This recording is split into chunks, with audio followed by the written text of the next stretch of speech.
Hello, I'm Sandhya Mendonca, and I'm going to tell you a story about something that all of you have seen or are using in your kitchen. I'm going to tell you a story about the pressure cooker, or rather, the story of a person who has made $1 billion company by making pressure cookers here in India. I found his story so interesting that I wrote a book about it.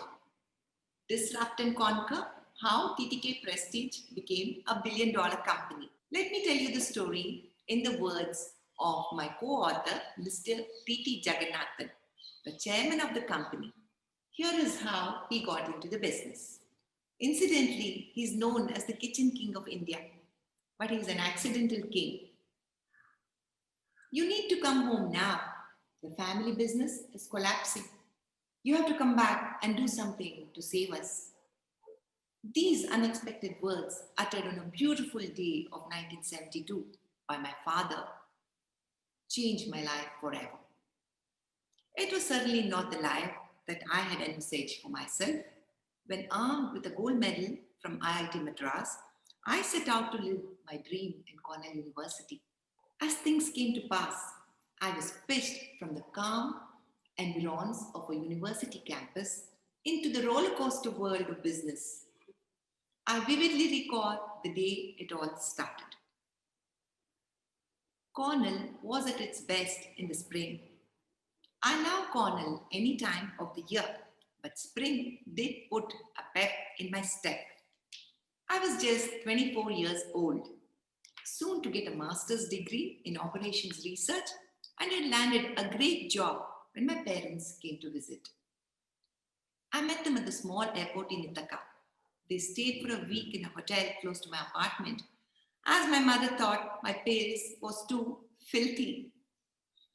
The day before they were to leave for home, the three of us sat down for dinner. The conversation that followed changed the whole course of my life. Destiny takes us on paths that we have never imagined for ourselves. Enjoying a career-free life in America, I was far removed from the turmoil and chaos that had gripped the family 13,000 kilometers away in Madras.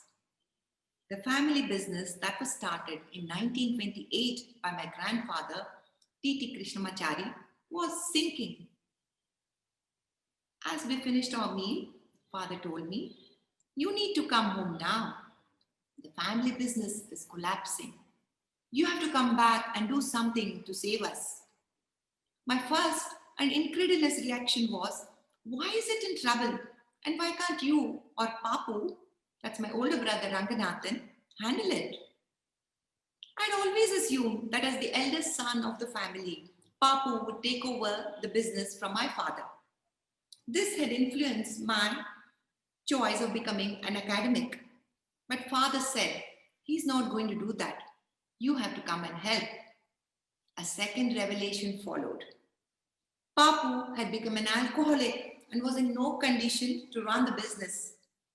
My younger brother Ranganathan was far too young at that time. I refused. I had never taken any interest in the business. I had not even visited one of the 20 factories that we had. I told father, "I can't do that. I'm an engineer. What do I know about business or marketing or finance? If you can't solve the problems, how do you expect me to do that?" Father's reply cut to the heart. He had joined the business when he was just 17 and had to deal with a series of crises. Now at 50, he was tired of it. He didn't compel me to return when I refused to do so. "We are asking you to come. It's up to you," was all that he said. My next move was to invite my parents to come and live with me in America. I had just landed a job at the Rand Corporation, and I would start work there after the summer holidays. I was sure I would do well and be able to look after all of us. I told them in all earnestness, "I am doing very well here and I can support you." But father's reply was, "We owe a lot of money, money that belongs to the depositors. These people have put their life savings with us, and there's no way I'm going to leave the country and come away." His attitude was very different from that of today's business people who up and leave their responsibilities, escaping liabilities without a care for their employees.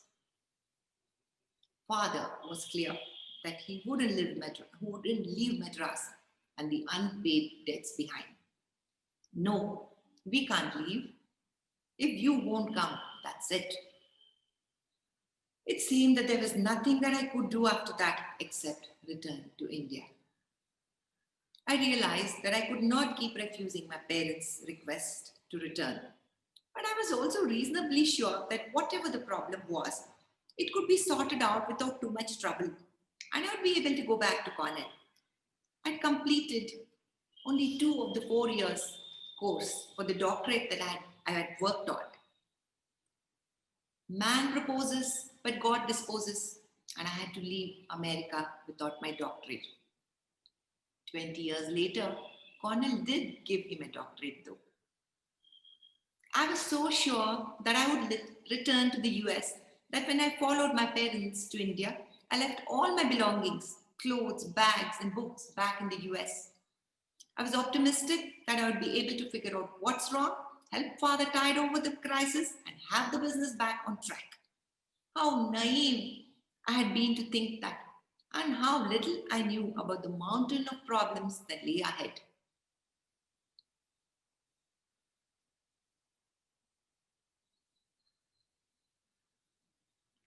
Mr. Jagannathan says whatever he is today is because of the grounding that he got at the Indian Institute of Technology, Madras. IIT Madras defines who I am today. As my experiences as a student there have influenced me the most and in a lot of ways. For one, I was brought up in a household where we children thought we were kings. In IIT, nobody is king.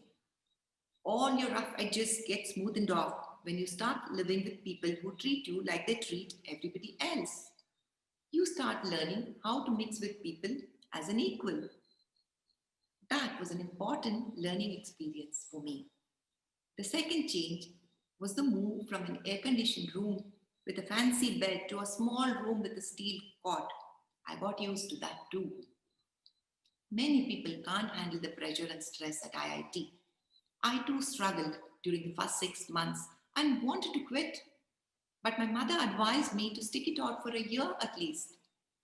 I am very competitive, and when I decided to heed my mother's advice, I took to my classes like a duck to water. I blossomed here. Until I came to the IIT campus, I had never come first in anything, though I was among the top scorers in school. I topped my IIT class that year and topped in all my 5 years on the campus. After I scored the highest marks in class during the first 2 years, my mother made up her mind in the third year itself that I must get the gold medal in the final year. That did put pressure on me. I gave up playing the violin to focus on my studies. I was very fond of the instrument and I'd earned a diploma from the Trinity College of Music, London. I got a gold medal there too. The violin is a very difficult instrument and requires regular practice. One can't play it intermittently. Before I joined IIT, I had to make up my mind as to whether I would continue with the violin or not. I chose academics over music. I thrived in the campus.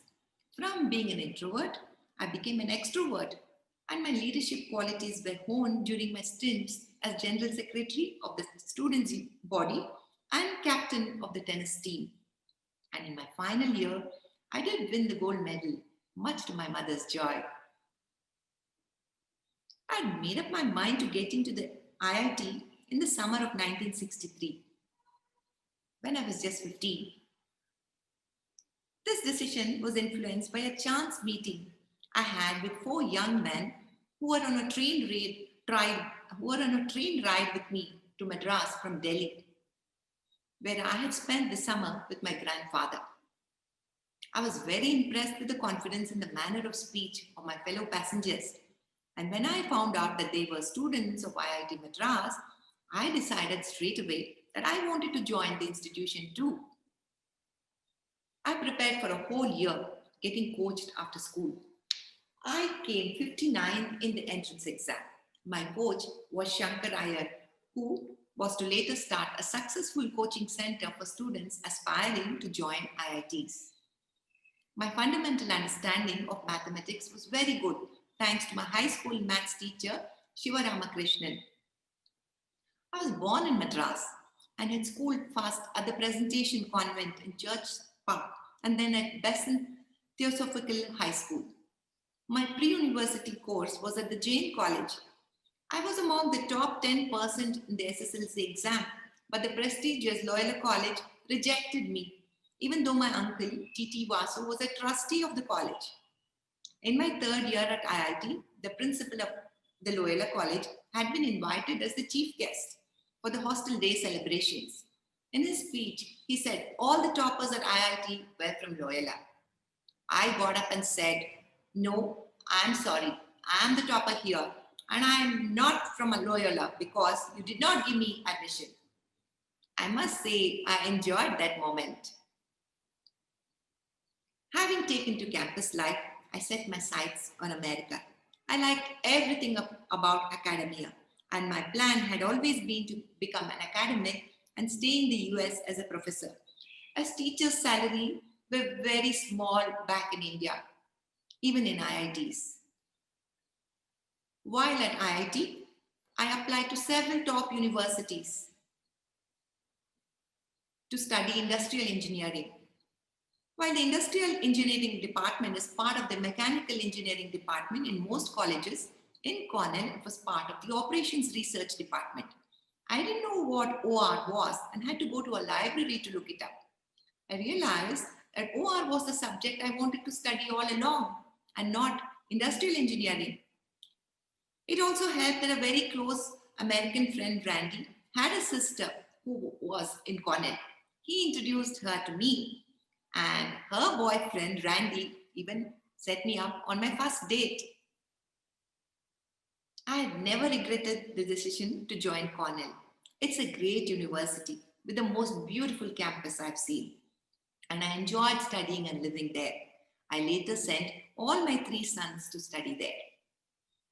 I enjoyed operations research. It was pure maths and very different from mechanical engineering.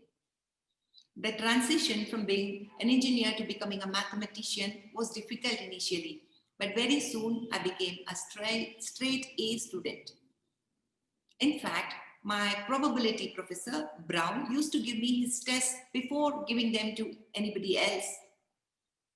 He would pose about 20 questions, and if I answered 15 right, he would tell everybody else to answer just 10 of the questions. What impressed me most about Cornell was its method of education, which is very different from those in Indian colleges and universities, including IITs. In India, they teach formulas based on which you make calculations and work out the answer to the problem you're asked to solve. In the US, they want students to figure out the problem itself. Geniuses from India go to America to study because the Americans are very good at defining the problem that is to be solved. In Cornell, I learned the importance of defining a problem, and this has helped me throughout my life. So let's see what he has to say after building a billion-dollar company. Do I consider myself a lucky person? Yes and no. When Napoleon wanted to pick one of 5 generals to lead a battle, his advisor suggested the names of those who had won previous wars. Napoleon said, "Tell me who is the luckiest. That's whom I want." You need to have luck. Unfortunately, I have had it. Let me give you a couple of examples of luck. Paytm, the electronic payment company, was struggling for 6 years until the government demonetized the rupee in 2016. Then Paytm's business grew so much that Time magazine listed its founder, Vijay Shekhar Sharma, as one of the most 100 influential people in the world. Is that luck or isn't that luck? Similarly, Sunil Bharti Mittal, whom I used to know very well, got lucky. He owns Airtel. He was in the right place and at the right time. We were both in manufacturing. I was making pressure cookers while he was making landline telephones. He started by making a telephone called Beetle in Ludhiana, which was not a very big product. When the government opened up the telecom industry and invited applications for licenses, he moved from manufacturing to telecom services. He didn't invent the mobile phone, but by moving from manufacturing to providing mobile telephone services, he grew Bharti Airtel into a global telecommunications company. That's great timing. On the other hand, there was a phone manufacturer here in Bangalore who was even bigger than Beetle and had a Swedish collaboration. This company died because it was just making landline telephones and could not survive in the world of mobile telephony. I didn't have the kind of luck that Sharma and Mittal did, but I've had luck of a different kind, which has included a combination of logic, blessings, and self-belief. I had luck in the sense that I followed logic and did the right things accordingly. Now, that doesn't necessarily lead to success. If luck is not with you, everything can fail. The most important factor in my success was my parents' blessings. My father supported all my decisions, and whenever I felt depressed, I would go talk to my mother, who would say, "You will pull it around, Jagu. Don't worry. I know you will pull it around." The blessings of my parents have seen me through. When Hanuman was entrusted with the task of finding Sita, he wondered how he would make it across the sea to Lanka. Jambavan told him, "You don't know this, but if you leap, you can cross the sea." Similarly, my mother used to tell me constantly, "You can do it." And I was able to do what I did. I have 3 simple rules for running a business. Get down to the office every day. Look at the details. Don't look at the big picture. Look at the small picture. The big picture will look after itself. Apply your common sense and not just what you read in your textbooks.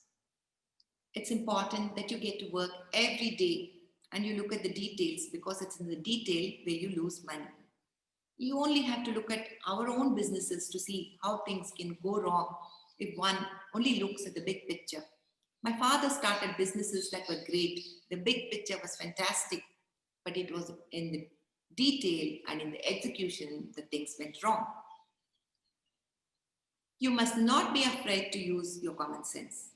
It's largely the elementary things that work. When I came up with the GRS, or the gasket release system, that saved our company, all I invented was just a hole in the lid. But the company would have gone bankrupt if not for that hole in the lid. And all it took was for common sense to fix the problem. These are the rules that have made TTK Prestige a billion-dollar company. If you like the story, why don't you read the book? I enjoyed writing this book, and I'm sure you will enjoy reading it. Bye-bye.